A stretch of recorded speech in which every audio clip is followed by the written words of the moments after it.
Ladies and gentlemen, good evening and welcome back to our channel once again. And it is my hope and prayer that the video is going to find you guys in good health. Personally, I am fine, as you can see. Kisumu is fantastic, and maybe you could also let me know where you're watching the video from, the county or the country, in case you are out of the republic. Ladies and gentlemen, Rigathi Gachagua today addressed the Mulembe Nation. And I paid very close attention to Rigathi Gachagua's address to the Mulembe Nation. And for me, the main objective of Rigathi Gachagua's address to the Mulembe Nation was one. Rigathi Gachagua was taking the war directly to William Ruto in the Mulembe Nation. Because Rigathi Gachagua is aware of one fact, that William Ruto has lost the mountain completely. And William Ruto's only hope lies in the Mulembe Nation. And that's why he's taking the war to William Ruto in the Mulembe Nation. I'll do a comprehensive analysis about the whole interview tomorrow. But for now, I want us to focus on something which Rigathi Gachagua said during that interview. That they're assembling a team, and that team will defeat William Ruto with a gap of close to 6 million votes. Do you think that can happen? Ladies and gentlemen, before we proceed, listen in to Rigathi Gachagua, because Rigathi Gachagua is so confident that there will be no need even for the Supreme Court. But if you decide to work with us, the mountain, the Mulembe Nation, and others together, utakuwa pale and you say what you want. You put your numbers on the table and say, these are our numbers. From these numbers, this is what we want. And we form the government together na tuendelee. Tuangazie masuala haya ya uchaguzi. Kumbuka kuna mwamuzi ambaye atatoa uamuzi ambaye ni tume ya mipaka na uchaguzi IEBC. Na je, unaamini kwamba watatoa uamuzi ambao ni wa kuridhisha na wa kuaminika? Yes. Kwa sababu tumesikia sauti za baadhi ya wabunge wanasema kwamba atakura zisipojaa watajaza. Hiyo wanaongea karibu na hiyo. Wacha nimwambie, watu wakiwa kwa serikali wako na maringo mingi sana. There's a lot of arrogance. Hiyo maneno tulisikia in the last election. Tuseme mheshimiwa Rigathi, pia wewe ukiwa kwa serikali ulikuwa na maringo mingi. Hapana, mimi naongeaga ukweli. I'm not arrogant. I'm a very humble man. I speak my truth the way it is. Hii kusema tu wataongeza kura, wataongezea wapi? Hii kura inapigwa na kuhesabiwa kwa polling station. It's not possible kuongeza hiyo kura. I want to assure you. Na sisi President William Ruto alishinda na kula 1200. Our strategy sisi ni kusanya kula 1,015,000. Na tunataka gap ya karibu 5-6 million. So that hakuna hata mtu ataenda Supreme Court. It's not necessary. We are going to have a 202 moment. 202 moment. And Mulembe Nation was part of 202. I am very positive and very optimistic that Mulembe Nation will be part of the winning team. And you have nothing to lose by being united, by speaking in one voice, and claiming your rightful place on the decision-making table as a people, directly, not through anybody else. And mimi sijui mambo mingi sana, lakini nimekuweko. 1992 nilikuweko. 97 nilikuweko. 202 nilikuweko. 207 nilikuweko. 2013 nilikuweko. 2017 nilikuweko. 2022 nilikuweko. I've never gone on the losing side. Mungu amenisaidia. Niko na kipawa cha kupima siasa ya Kenya and to align myself with the Kenyans and the winning team.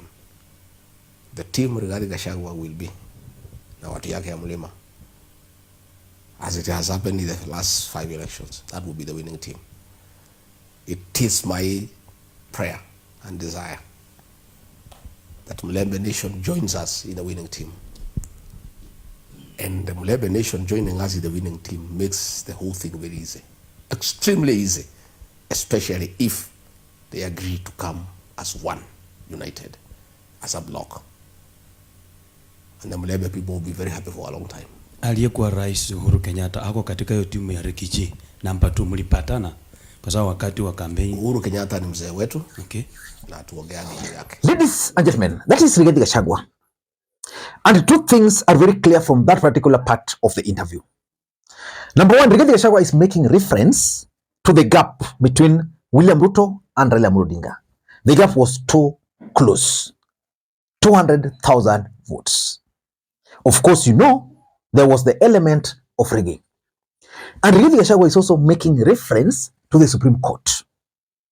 Majority of Azimio supporters believes today that William Ruto rigged the election and Supreme Court judges aided him by declaring William Ruto the President of the Republic of Kenya.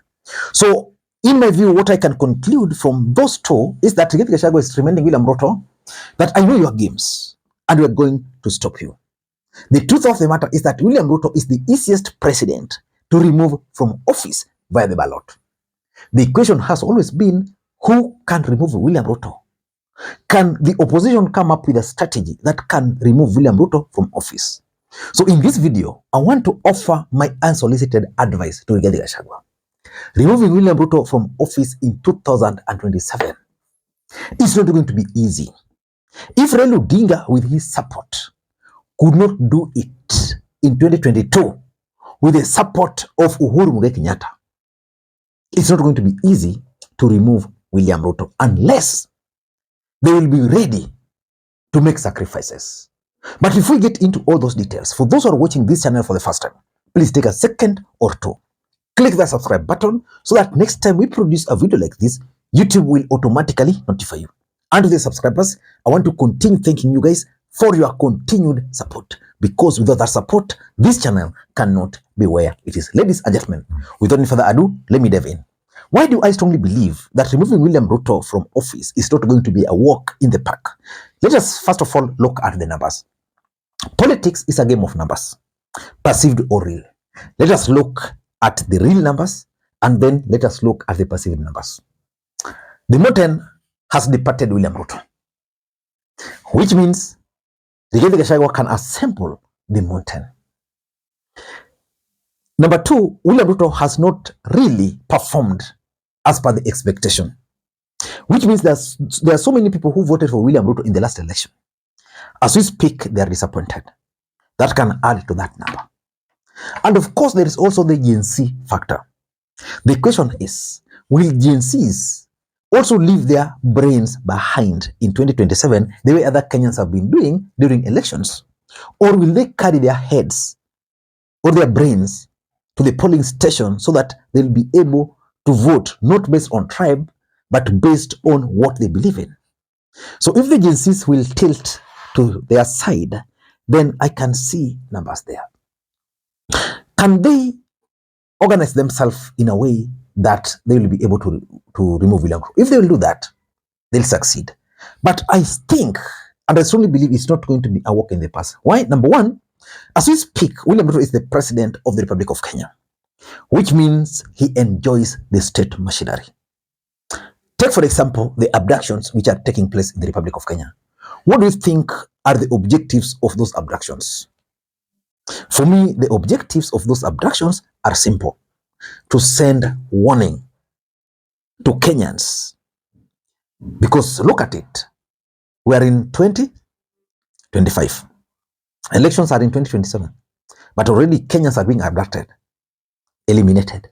So a warning is being sent. So we can use that state machinery effectively. Use the police, IBC, the judiciary, because he's the president. So that's number one, the state machinery, which he enjoys. Number two, the winning formation. This is where the team will find it very rough. Who is going to sacrifice for who? Right now, it's easier for Rigathi Gachagua to talk that, oh, you know, we can support Wamalo. Oh, you know, we can support Kalonzo. Oh, you know, Matiang'i. But when the rubber will hit the road in 2027, the combination will pile pressure on Kalonzo Musyoka that he must be on the ballot. His allies will pile pressure on him that he must be on the ballot. even if the odds will not be in his favor. At that time, Matiang'i shall have been convinced that he's taking this thing, and therefore he will have to be on the ballot. I'm 100% sure that another candidate fronted by Gen Zs will also emerge. So the winning formation is key, but it's a challenge because Rigathi Gachagua himself is even making great political mistakes. I listened to his interview. Why is Rigathi Gachagua advising the lawyer nation to unite as lawyers? It's good for them politically, but Rigathi Gachagua is forgetting one thing, that there's a way, if you take for example Busia, or you go to Ugenya. Who's the Ugenya member of parliament? David Ochieng, right? Are you aware that David Ochieng is not a Luo? It's a Luya. So in those places, they are Luos, they are Luyas. Busia, they are Luos, they are Luyas. Kakamega, they are Luos, they are Luyas. So how can you then advise Luyas to go alone? It's not possible. So if I were him, I'd focus on something which he can use to rally the lawyer nation, not based on numbers.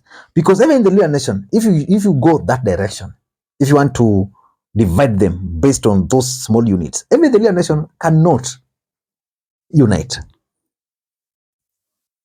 Yeah?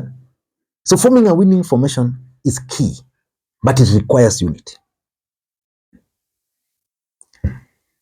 The third thing is the fact that William Ruto is currently serving his second term, which means he is the sitting president.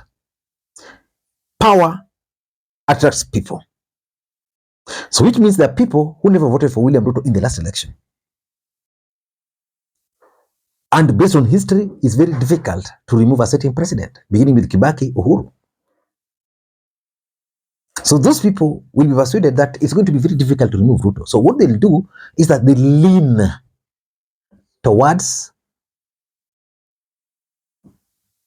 William Ruto.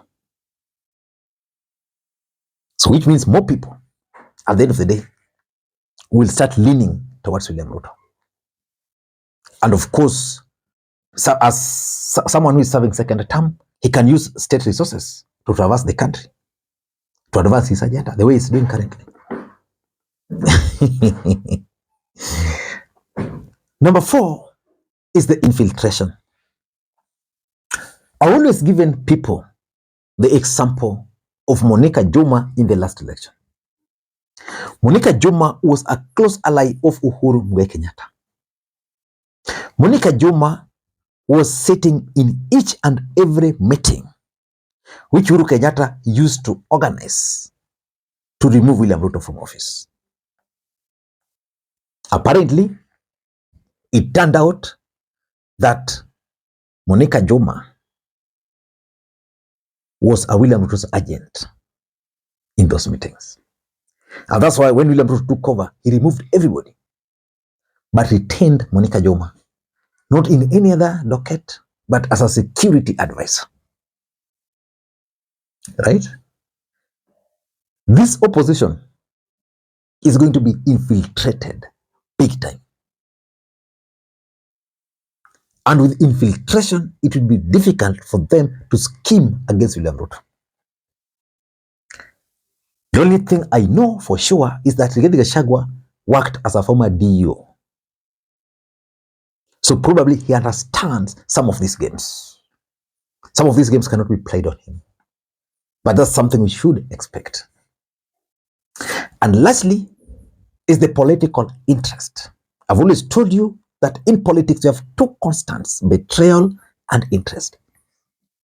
All those people who wants to contest for the presidency against William Ruto, there are those who knows that 2027 is a do or die for them. But there are those who believe that 2027 William Ruto is likely to win, and therefore they have to start plotting post 2032. I mean post 2027. These people are with Rigathi Gachagua, and they're not interested in 2027. They'll sabotage. They'll sabotage. Because they know, they'll figure out, they sit down and figure out that if Kalonzo were to win, their chance would come after 10 years. If for example, Fred Matiang'i were to win, they'll have to wait. But Ruto, if William Ruto were to be re-elected, he has already served one term, only 5 years remaining. So they look at it that I'd rather wait for 5 years of William Ruto's rule so that we have a good chance of competing in 2032. Ladies and gentlemen, that's my take.